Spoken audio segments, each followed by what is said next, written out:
1998 সালটা মনে রাখবেন। অটল বিহারী বাজপেয়ীর হাত ধরে মমতা ব্যানার্জি জোট করেছিল, বলেছিল পশ্চিম বাংলায় পদ্মফুল আমি ফুটিয়ে দেখাবো, আমাকে সময় দেন আর অর্থ দেন। বিজেপি বলল তাই লাও, সময় নিল, অর্থ নিল। 2002-এ গুজরাটে দাঙ্গা হয়েছিল, ওই দাঙ্গাকারীদিগকে মমতা ব্যানার্জি ফুল পাঠিয়ে বলেছিল তোমরা ঠিক করেছো।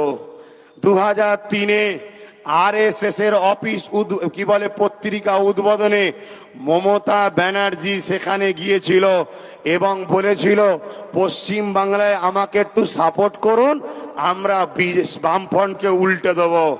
এবং আনন্দবাজার পত্রিকায় রয়েছে বিজেপিকে ফন্ডে এনে লড়ব, বক্তব্যটা হলো মমতা ব্যানার্জির, আমার নয়। রেল মিনিস্টার ছিল বিজেপির সঙ্গে জোট করে মমতা ব্যানার্জি, কয়লা মন্ত্রী ছিল বিজেপির সঙ্গে জোট করে মমতা ব্যানার্জি, আমি নয়।